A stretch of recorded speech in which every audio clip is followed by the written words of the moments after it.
प्रस्तावना से संबंधित जो एमसीक्यू है, प्रस्तावना संबंधित पूछे गए एमसीक्यू। तो इसमें क्या है, किस अनुच्छेद के अनुसार संसद ने संविधान में संशोधन 42वां संविधान संशोधन जो 1976 में किया गया था। संविधान में उद्देशिका में, संविधान की जो उद्देशिका में पंथ निरपेक्ष, समाजवाद और अखंडता शब्द को इसमें शामिल कर लिया था। यानी कि संविधान में संशोधन करने का जो प्रावधान है वो किस अनुच्छेद में है, वो है आर्टिकल 368 में ये प्रावधान है कि हम संशोधन कर सकते हैं। अब नेक्स्ट क्वेश्चन है कि धर्मनिरपेक्ष शब्द संशोधन किस संशोधन अधिनियम के द्वारा भारत के संविधान की उद्देशिका में जोड़ा गया। ये 42वां संविधान संशोधन हुआ था 1976 में, ये किया गया था 1976 में। तो 42वां संविधान संशोधन 1976 में सबसे महत्वपूर्ण संशोधन ये रहा है। इसे लघु संविधान भी कहते हैं। 42वें संविधान संशोधन को, इसमें सब इतना कुछ परिवर्तन हुआ कि इसे लघु संविधान के रूप में भी जाना गया।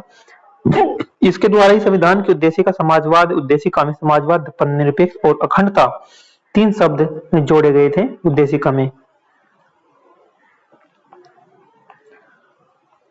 भारत संविधान की प्रस्तावना में आए शब्द का जो अर्थ राज्य के निर्वाचित प्रमुख से क्या है, वो है गणराज्य, वो है गणराज्य। भारतीय स्वतंत्रता की, भारतीय संविधान की प्रस्तावना में आए शब्द गणराज्य का अर्थ राज्य के निर्वाचित प्रमुख से है। राज्य का निर्वाचित प्रतिनिधि एक निश्चित अवधि के लिए चुना जाता है, उसका पद वंशानुगत नहीं होता।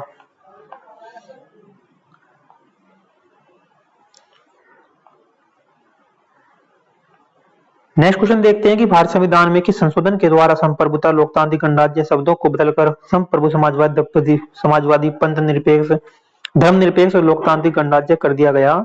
और राष्ट्र की एकता शब्दों को भी बदलकर राष्ट्र की एकता और अखंडता कर दिया गया। 42वां संविधान संशोधन हुआ था, इसमें इसे कर दिया था। कब हुआ था 42वां संविधान संशोधन? ये 1976 में किया गया था 42वां संविधान संशोधन। प्रस्तावना में 3 शब्द जोड़े गए थे इसमें, इस संशोधन के द्वारा। समाजवाद, धर्मनिरपेक्ष, लोकतांत्रिक, गणराज्य किया गया था। राष्ट्र की एकता में तीसरा शब्द राष्ट्र की एकता और अखंडता भी किया गया था इसमें। नेक्स्ट देखते हैं, भारत संविधान की उद्देशिका में समाजवाद, पंथ निरपेक्ष, अखंडता शब्द किस संविधान संशोधन के द्वारा जोड़े गए। ये काफी प्रश्न इस बारे में पूछे गए हैं। इस संविधान संशोधन से काफी परीक्षाओं में काफी प्रश्न पूछे जाते हैं। ये 42वां संविधान संशोधन इतना खास है, इसे लघु संविधान भी कहते हैं।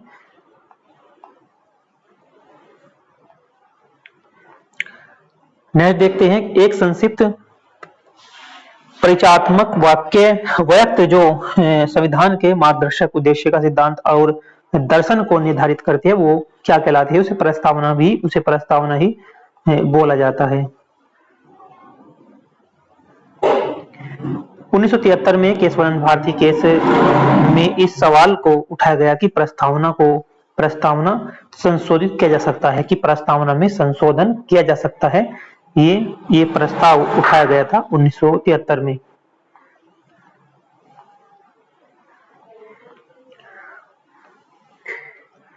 निम्नलिखित में से किसके अंतर्गत भारत को एक धर्मनिरपेक्ष राज्य के रूप में वर्णित किया गया है? तो धर्मनिरपेक्ष राज्य के रूप में वर्णित किया गया है, प्रस्तावना में किया गया है, संविधान की प्रस्तावना में ये वर्णित किया गया था।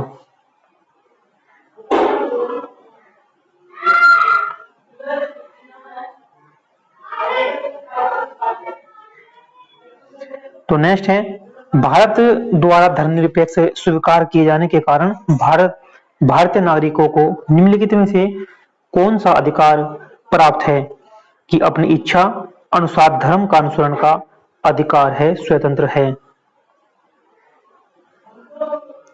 संविधान के निर्माताओं की सोच भारत के संविधान के किस हिस्से में परिलक्षित होती है? यह प्रस्तावना में।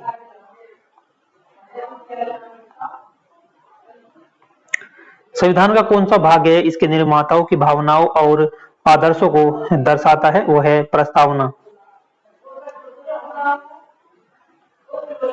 निम्नलिखित में से भारत के बारे में जो सही कथन है वो कौन सा है सही कथन?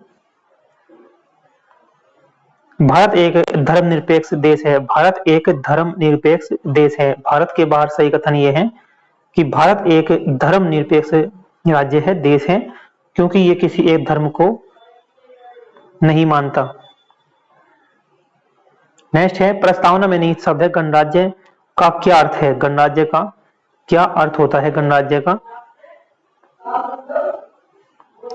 तो गणराज्य का अर्थ होता है देश के सर्वोच्च पद पर, देश के जो सर्वोच्च पद पर जहां राष्ट्र अध्यक्ष एक वंशानुगत ना हो, एक वंशानुगत ना हो, गणराज्य उसे बोलते हैं।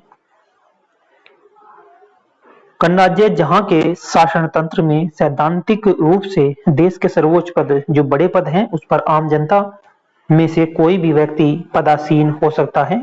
इस तरह के शासन को गणतंत्र कहते हैं। विकल्प डी का सही अर्थ है। नेक्स्ट देखते हैं, भारत के संविधान की प्रस्तावना में प्रयुक्त गणतंत्र सूचित करता है कि देश का प्रधान निर्वाचित प्रतिनिधि